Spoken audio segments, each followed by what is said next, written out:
നമസ്കാരം. അശ്വതി നക്ഷത്രക്കാരുടെ 2026 പൊതുവെയുള്ള ഫലങ്ങളാണ് പറയുന്നത്. പൊതുവെ ഒരു സമാധാനവും സന്തോഷവും ഒക്കെ ഉണ്ടാവുന്ന ഒരു കാലയളവാണ് 2026. പൊതുവായിട്ട് മുഴുവനായിട്ട് നമ്മൾ നോക്കുന്ന സമയത്ത് പല കാര്യങ്ങളും നമ്മൾ വിചാരിക്കുന്ന രീതിയിൽ നടത്തിയെടുക്കുവാനും നമ്മൾ പ്രതീക്ഷിക്കാത്ത തന്നെ പല കാര്യങ്ങൾ അനുകൂലമായിട്ട് വരാനും കാര്യങ്ങളിൽ ഒരു അനുകൂലമായിട്ടുള്ള അവസ്ഥകൾ മറ്റുള്ളവർ നമ്മളടുത്ത് പെരുമാറുന്നതിൽ ഒരു സന്തോഷവും സമാധാനവും ഒക്കെ ലഭിക്കുകയും ഒക്കെ ചെയ്യുന്ന കൂടുതൽ മറ്റുള്ളവർ നമ്മളെ മനസ്സിലാക്കുന്ന ചില അനുഭവങ്ങളൊക്കെ ഉണ്ടാകുന്നൊരു സമയമാണ് ഈ വരുന്ന 2026.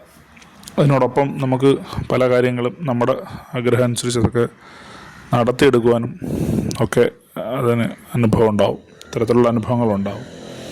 പല കാര്യങ്ങളിലും വ്യക്തതയും ഉണ്ടാകുന്നൊരു സമയമാണ്. ജോലി സംബന്ധമായിട്ടുള്ള കാര്യങ്ങൾ, പ്രൊമോഷൻ സംബന്ധമായിട്ടുള്ള കാര്യങ്ങൾ, ശമ്പള വർധനവ് പോലുള്ള കാര്യങ്ങളിലൊക്കെ എന്തെങ്കിലും ഒരു കൃത്യമായിട്ടുള്ളൊരു തീരുമാനമൊക്കെ ഉണ്ടാകുന്നൊരു സമയമാണ്. സന്താനങ്ങൾക്ക് ഗുണപരമായിട്ടുള്ള അനുഭവങ്ങൾ ഉണ്ടാവും.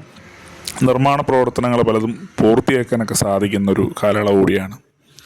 ശത്രുക്കൾ മാറിപ്പോവും, അല്ലെങ്കിൽ ശത്രുക്കൾ അകന്നു പോവും, അല്ലെങ്കിൽ ഒരു ശത്രുത മറന്ന് മിത്രങ്ങളായി മാറും. അങ്ങനത്തെ അനുഭവങ്ങളൊക്കെ ഉണ്ടാവാം. ഇലക്ട്രോണിക് സംബന്ധമായിട്ടുള്ള വസ്തുക്കളൊക്കെ വാങ്ങുവാനൊക്കെ സാധിക്കും. ആരോഗ്യപരമായിട്ടുള്ള കാര്യങ്ങളിൽ ഒരു അധിക ശ്രദ്ധ വേണം. ജലദോഷം അല്ലെങ്കിൽ കഫക്കെട്ട് പോലുള്ള രോഗാരിഷ്ടതകളൊക്കെ ഇടയ്ക്കിടയ്ക്ക് മാറി വന്നേക്കാം. പിന്നെ പ്രധാനമായിട്ടും പുതിയതായിട്ടുള്ള നിക്ഷേപങ്ങളൊക്കെ നടത്തുന്ന സമയത്ത് വളരെ ശ്രദ്ധയോടുകൂടി മാത്രം ചെയ്യേണ്ടതാണ്. നിക്ഷേപങ്ങളിൽ ഒരു വിദഗ്ധോപദേശമൊക്കെ തേടിയതിനു ശേഷം മാത്രം നിക്ഷേപങ്ങൾ ചെയ്യുക. ചില ആഭരണങ്ങളൊക്കെ സമ്മാനമായിട്ടൊക്കെ ലഭിച്ചേക്കാം. അത്തരത്തിലുള്ള അനുഭവങ്ങളും ഈ ഒരു കാലയളവിൽ ഉണ്ടാകുന്നതാണ്. പ്രധാനമായിട്ടും സുബ്രഹ്മണ്യ സ്വാമി ക്ഷേത്രത്തിൽ പ്രാർത്ഥന നടത്തുക, വഴിപാടുകൾ നടത്തുക, ഭദ്രകാളി ദേവി ക്ഷേത്രത്തിൽ ദർശനം നടത്തുക, അതുപോലെ തന്നെ നമ്മളാൽ കഴിയുന്ന രീതിയിലുള്ള വഴിപാടുകൾ ചെയ്യുക.